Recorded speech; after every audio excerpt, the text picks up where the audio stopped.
Hola Arlovers, hoy vamos a ver 7 aspectos importantes que necesitas saber si deseas aprender a pintar al óleo, donde te voy a hablar un poco sobre los materiales, algo de las técnicas, también de cómo puedes diluir los colores, qué es el óleo, y todas estas preguntas te las voy a responder en estos 7 puntos. Vamos a empezar a hablar de los colores. Cuando hablamos de los colores hablamos de la propia pintura. Estas vienen normalmente en presentación en tubo y parecido a la pasta de diente, son bastante cremosos y consiste básicamente el color, es decir, la pintura al óleo consiste básicamente en pigmento más un aglutinante que es graso. Que este aglutinante graso es lo que hace que se diferencie la pintura al óleo de otras técnicas como el acrílico y la acuarela, cuyo aglutinante es a base de agua. Por eso que el óleo es una técnica grasa. Tenemos el pigmento y tenemos el aglutinante. El pigmento normalmente pueden ser pigmentos naturales, pigmentos minerales o también pigmentos sintéticos ya un poco más industrializados. Los pigmentos naturales generalmente se consiguen los rojos, los amarillos, los ocres, son los colores, los verdes, son los colores que normalmente son pigmentos naturales. Y en cuanto a los pigmentos minerales, muchos son los azules y los violetas y también los blancos. Y entre los pigmentos sintéticos están esos colores como los neón, esos colores que son un poco como fosforescentes. Esos son ya colores más sintéticos, que son fabricados, aunque todos son fabricados industrialmente, pero estos son con más química. Ahora bien, tenemos el aglutinante. El aglutinante que más se usa es el aceite de linaza, pero también hay otros como el aceite de alarzón y también hay aceite sintético que se mezclan con estos polvos de color que son los pigmentos y se permiten hacerlas. Hay varias maneras de aplicar los colores. Puedes aplicarlo directamente usando la pintura desde el tubo. Puedes mezclar tus pinturas con un poquito de aceite de linaza para diluirla o disolverla. También puedes usar trementina, que también se le llama agua ras, para hacer unas capas más finas y también eso te permite crear transparencias. Y también puedes hacer mezclas de 2 o más colores e ir combinándolos para crear otras tonalidades o para crear tus degradados, tus volúmenes y sombras. En el día de hoy los pigmentos suelen ser menos tóxicos de los que eran en la época de pintores como Johannes Vermeer, que él trabajaba con el blanco de plomo y también con cromato de plomo para crear ciertos ocres y entre otros materiales que eran un poco tóxicos. Esos pintores en esa época no tenían la facilidad de que tenemos actualmente, de que hay muchas marcas de pintura que son de buena calidad que se encargan de presentarnos ya las pinturas y ya mezcladas, los colores ya mezclados con sus aglutinantes. Anteriormente los artistas tenían que muchas veces fabricar sus propios colores, conseguir sus pigmentos y los mezclar. ¿Qué pasa? Que los pigmentos es un polvito, ya sea que es natural, sea de origen natural, aquellos como los colores rojos que vienen de la cochinilla, que es un insecto, o aquellos que vienen de origen mineral, por ejemplo, como el azul ultramar, que antes se sacaba de la piedra del lapizuri. El pigmento es un polvo, entonces ese polvito puede causar ciertas alergias y puede ser un poco tóxico cuando lo estamos mezclando con nuestros aglutinantes. Como actualmente nuestras pinturas ya vienen ya en sus tubos ya preparadas, esos pigmentos ya están totalmente mezclados, es una pasta homogénea, no va a saltar en el aire y no nos va a causar esa inhalación de productos que pueden ser un poco químico o adversos para el organismo. Normalmente esas toxinas se absorben por la piel, se absorben por la nariz inhalándolos o se absorben por las mucosas o la boca si nos comemos la pintura, en el caso que pasa a veces con los niños, o nos pasamos las manos sobre los ojos. Siempre las pinturas van a tener cierto grado de toxicidad, un poco menos o un poco más, de repente no tan, algunas son más inocuas, depende también de la sensibilidad de cada persona. Lo recomendable es que después que ustedes pinten se laven bien las manos, eviten tocarse la cara mientras están pintando y algunos si desean pueden usar guantes. En particular yo no uso guantes, pero como siempre trato de lavarme bien las manos cada vez que manejo la pintura y por supuesto no ir ingiriendo alimentos mientras estamos pintando. Y bueno, y si te gustó este video, ¿qué esperas para suscribirte y recibir más tutoriales gratuitos? En cuanto a los soportes, tenemos los lienzos que son los más comunes, son los más conocidos, el bastidor con su típica tela preparada en encima. Estas telas las puedes conseguir ya preparadas de manera industrial. Hay unas de muy buena calidad, depende de las marcas que consigas. Y también puedes comprar tu tela,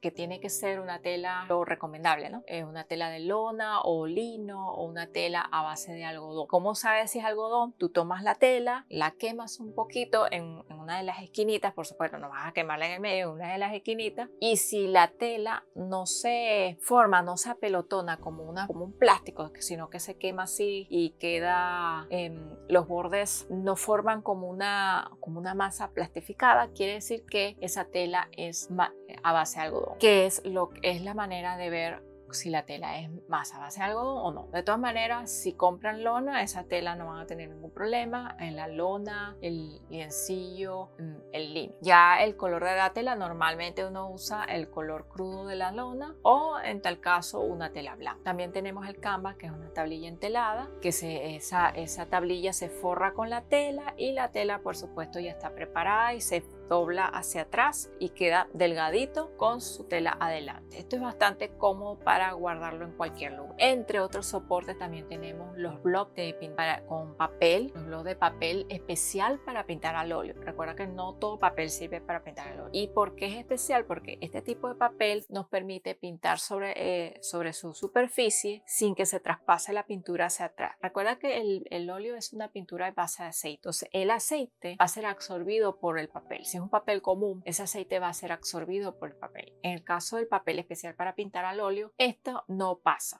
O sea, tú puedes pintar lo que tú quieras y en la parte de atrás no te va a pasar esta situación. Ahora tú me dirás, ¿cuál soporte es mejor? ¿Quieres máxima calidad? Te recomiendo comprar tu bastidor con su tela, lo que llaman óleo sobre tela. Si quieres de repente algo con calidad pero no te gusta que esté el bastidor, porque a veces el bastidor de madera tiende a ser un poco más ancho y también a ocupar más espacio, puedes usar las tablillas enteladas, que son flaquitas y son muy fáciles de guardar. Ahora bien, si eres principiante, tienes poco presupuesto, quieres gastar menos y quieres ir aprendiendo y no quieres estar gastando lienzos y lienzos y lienzos para ir aprendiendo y quieres algo de repente un poco más económico, te recomiendo comprar un bloc para óleo. Y aunque el bloc para óleo no es lo más barato del mundo comparado con otros blocs de dibujo o los blocs de papel común, es mucho más económico. Es más económico comprar el bloc de papel que comprar un lienzo. La desventaja ahora de usar el bloc de papel con respecto al lienzo es, por ejemplo, hay técnicas, por ejemplo, como el raspar,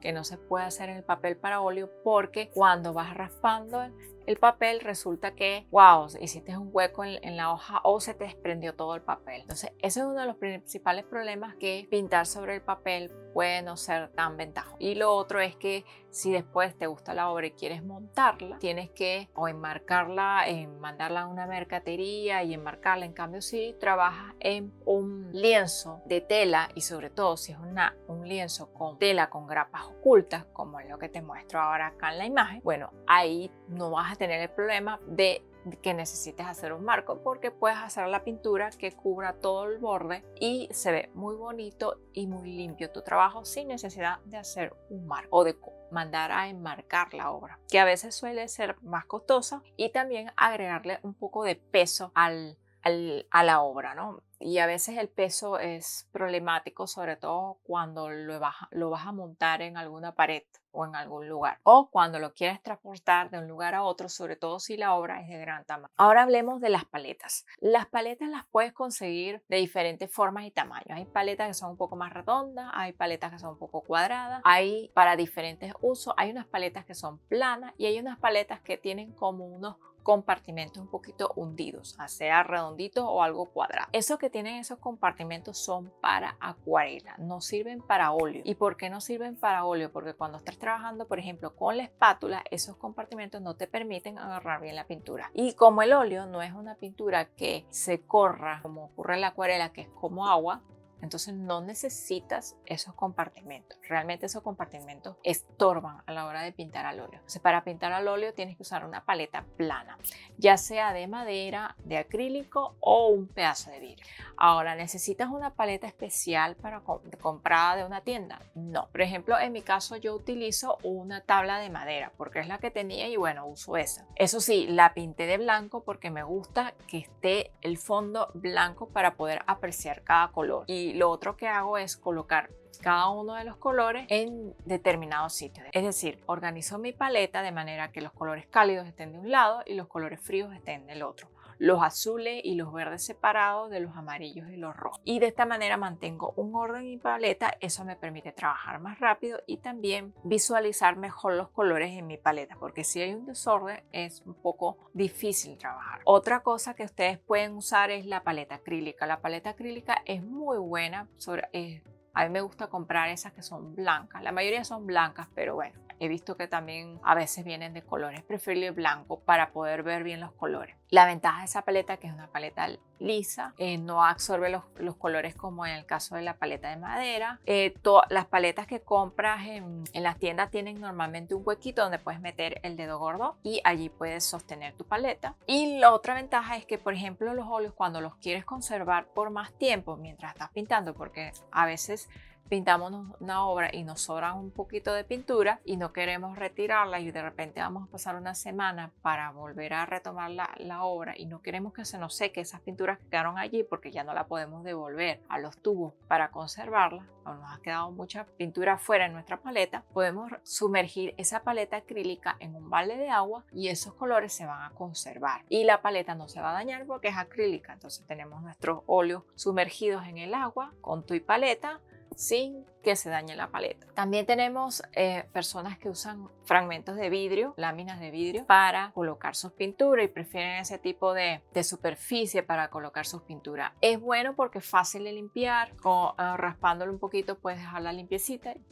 Sin embargo, a mí no me gusta porque el vidrio es quebradizo. Entonces, por ejemplo, si son niños o adolescentes que no tienen mucho cuidado con las cosas, es mejor no ponerle ese tipo de material que se puede romper, o si eres una persona un poco torpe, que a veces yo lo soy, entonces yo no me arriesgaría a tener un vidrio porque de repente lo coloco en un mal sitio y pues si se cae es un problema porque se quiebra, ¿no? Y por esa razón yo no usaría el vidrio, prefiero usar paletas acrílicas. En mi opinión es lo mejor, ¿no? Ya cada quien decide qué tipo de paleta utilizar. Las paletas de madera me gustan porque cuando, por ejemplo, estás trabajando con la espátula no da ese sonido del tintineo sobre la superficie en el caso de lo que pasa con el vidrio, pero ya eso es cuestión de gusto, cada quien ve con qué trabaja y con qué se siente más cómodo, que es lo más importante. Hay muchos medios que podemos utilizar para mezclar nuestras pinturas. Los medios es el medio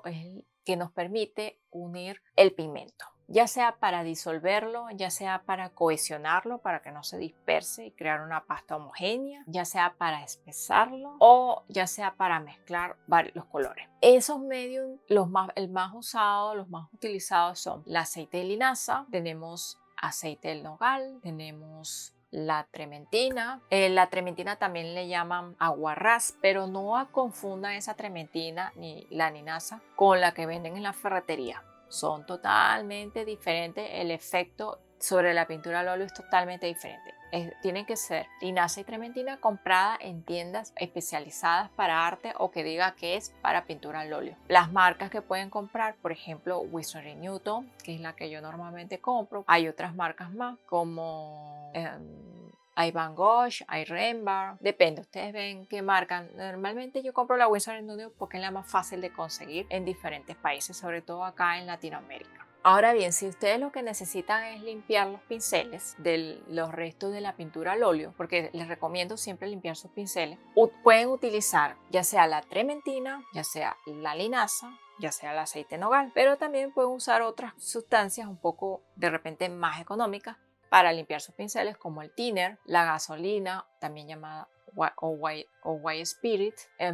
Pueden usar el queroseno. Esos sirven todos para disolver la pintura y limpiar tus pinceles. Puedes incluso utilizar un frasco de vidrio, colocar toda tu disolvente allí y reutilizarlo cada vez que vayas a limpiar los pinceles. E incluso puedes, como la pintura se asienta, se decanta abajo, al tiempo que tú limpias los pinceles, tú puedes traspasar lo que queda de disolvente a otro frasco y luego desechar lo que queda en el fondo del recipiente. Por supuesto que esa pintura que queda decantada no te recomiendo reutilizarla porque como son materiales un poco no aptos para la pintura al óleo, a nivel de conservación de tu obra puede llegar a causar inestabilidad, como por ejemplo que se te craquele la pintura o que cambie de color la pintura si llegas a usar esa pintura decantada. Te lo digo porque le pasó a un alumno y bueno, después parece que el color se le puso como medio amarillo, ¿no? En la obra. Y bueno, ya eso es experiencia que uno adquiere cuando va inventando, ¿no? No es malo inventar, pero ya sabes que te estoy diciendo, esas cosas pueden pasar. Otra manera de limpiar nuestros pinceles es usando un trapo. Por ejemplo, cuando quieres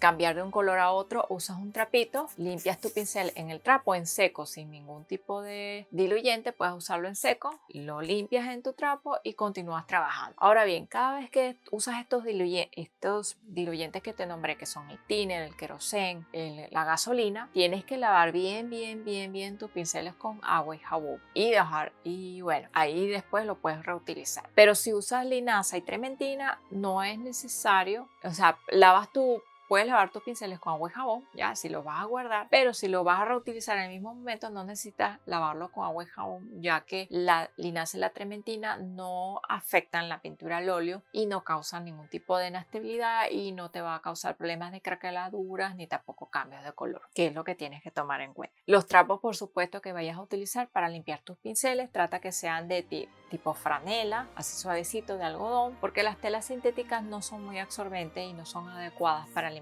También puedes usar esos papeles de cocina para limpiar sobre todo las espátulas. No te recomiendo mucho los pinceles porque a veces esas telas o esos pañitos de papel tienden a desprender filamentos y esos a veces quedan pegados en el pincel y después cuando vas a pintar se pegan al lienzo y te dan unas texturas ahí que de repente no es lo que querías. Entonces tienes que tomar eso en cuenta. Los caballetes son y no son tan necesarios. ¿En qué sentido? Por ejemplo, en mi caso yo acostumbro trabajar en mesa. El problema de trabajar en la mesa es que si estás sentado, la manera como ves la obra está un poco distorsionada porque la obra la estás viendo así inclinada como entre 45 y 30 grados. Entonces lo ideal sería levantar un poquito la mesa. Si estás trabajando en una mesa especial de dibujo, puedes levantarla, inclinarla y mirar mejor lo que estás pintando. La otra manera, si estás trabajando en mesa y no puedes inclinar la mesa, es pintar parado. Es que es lo que yo hago. Yo me paro para poder ver la pintura desde arriba así y observarla completa en su totalidad, sin que exista esa deformación. Ahora bien, en caso de que estén trabajando con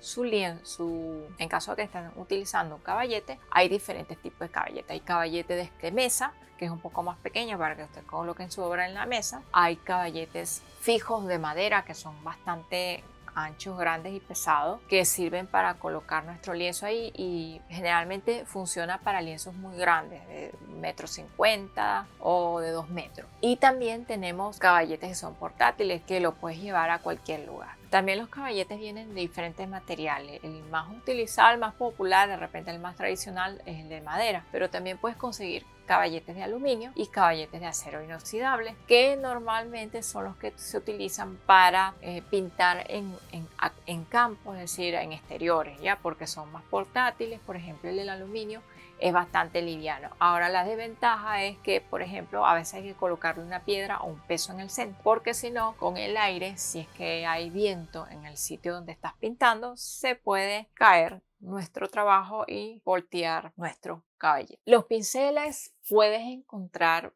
muchísima variedad de pinceles. Hay pinceles con mango corto y mango largo, que eso facilita más o menos agarrar el pincel para mientras estás pintando. También hay pinceles de cerdas naturales y de cerdas sintéticas. Depende de la marca, pueden ser mejor o peores. Hay pinceles de cerda suave y hay pinceles de cerda dura. Para óleo se utilizan cualquiera de los dos. Y por supuesto, lo más importante es la forma de pincel. Tenemos pinceles planos, pinceles biselados, pinceles lengua de gato, pincel redondo, pincel abanico y pincel rastrillo. Cada uno de estos pinceles tienen un trazo determinado que lo puedes usar para diferentes ocasiones. Pincel rastrillo, que normalmente ese acostumbro a utilizarlo específicamente para hacer pelo, ya sea de seres humanos o pelo animal. Tenemos el pincel plano, que a mí me gusta para cubrir grandes superficies y acostumbro comprar diferentes tamaños, porque te acuerdas que los pinceles también vienen por números. Entonces hay números desde el 000, que es el más delgadito, que es el que uso para hacer detalle, hasta X, ¿no? El más gordo que he tenido yo ha sido un 22, que es un pincel redondo. Entonces ese pincel, por ejemplo, me sirve para cubrir grandes superficies. También para pintar al óleo, si vas a hacer obras muy grandes, puedes usar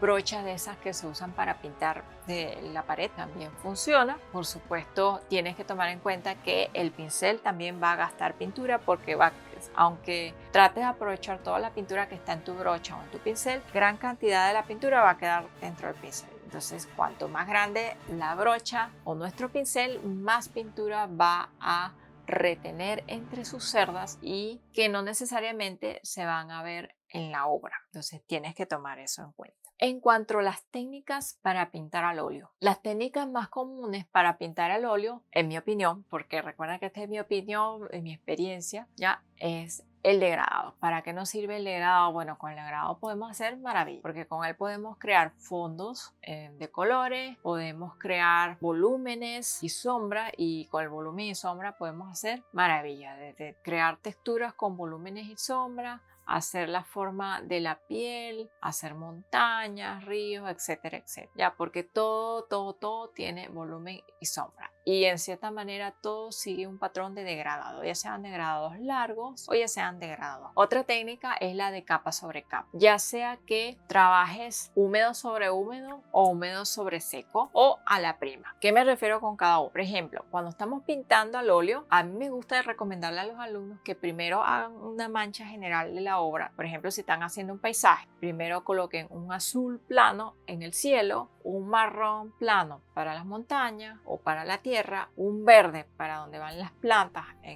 o sea, la mancha de las plantas en general, y un azul en el agua. Cuando es azul, no, sino un verde plano también. Y encima, ya cuando eso esté seco, empezar a trabajar los detalles. En este caso, si esperamos que la capa esté seca, eso sería húmedo sobre seco, que sería una de las técnicas que le he hablado. ¿Qué pasa? Que a medida que vamos trabajando, vamos agregando capas y capas de color, porque podemos esperar que esa capa se vaya secando y luego aplicar otra capa, esperar que seque y luego aplicar otra capa, esperar que seque y luego aplicar otra capa. ¿Cuál es la ventaja que nos dan las capas? Que podemos trabajar con mayores detalles y con cierto grado de control. Ahora bien, cuando trabajamos húmedo sobre húmedo, básicamente es que mientras nuestra base de pintura todavía está fresca, seguimos agregando más pintura arriba. Entonces, eso sería trabajar húmedo sobre húmedo, que también es válido y se puede. Todo depende de lo que necesitamos hacer en ese momento. Esto se hace mucho cuando trabajamos con la espátula. Por lo menos en mi caso es lo que yo más aplico.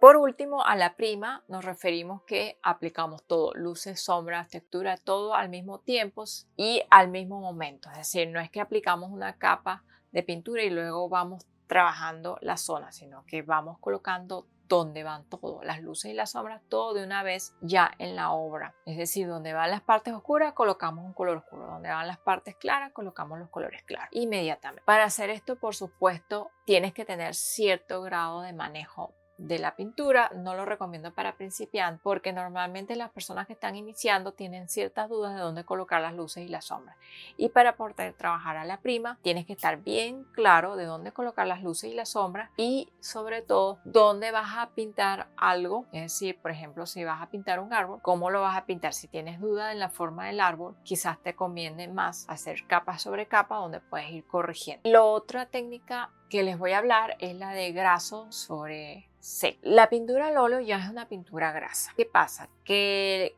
dependiendo del tipo de aceite que esté mezclado con el óleo, es más grasa o es más seca. Que si utilizamos trementina, la pintura al óleo se hace más seca. Si utilizamos linaza para disolverla, nuestra pintura al óleo es más grasa. Entonces, la recomendación es graso sobre seco. Eso quiere decir que la capa de abajo tiene que tener más trementina y las capas de arriba más linaza, para que a medida que se vaya colocando las capas hacia arriba, las capas superiores sean más grasas. ¿Qué pasa? Que las capas más grasas demoran más en secar y es preferible que la capa que está abajo se seque primero y las capas que estén arriba se sequen más lentamente. Esto va a permitir que el secado vaya lentamente, ya que las capas exteriores de por sí, como están en contacto con el aire, se secan más rápido. Si colocamos la capa que seca más rápido arriba, entonces se va a secar más rápido de por sí porque está afuera y puede producir que se craquele la pintura. En cambio, si la colocamos abajo, va a secar un poquito más lento y la de arriba, que es más grasa, va a secar un poquito más rápido porque está en el exterior. Y eso va a crear un mayor equilibrio y por eso se recomienda graso sobre seco. En este caso, por supuesto, también se aplica para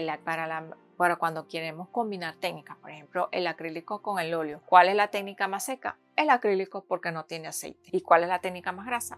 El óleo, porque tiene aceite. Entonces, acrílico abajo, óleo arriba. Espero que te haya gustado este video donde te hablo muchísimas cosas un poco en base a mi experiencia. Y pues, si tienes alguna duda o un comentario, hazlo tus preguntas en los comentarios. Suscríbete si no te has suscrito en este canal para que recibas más tutoriales gratuitos. Y te espero la próxima semana.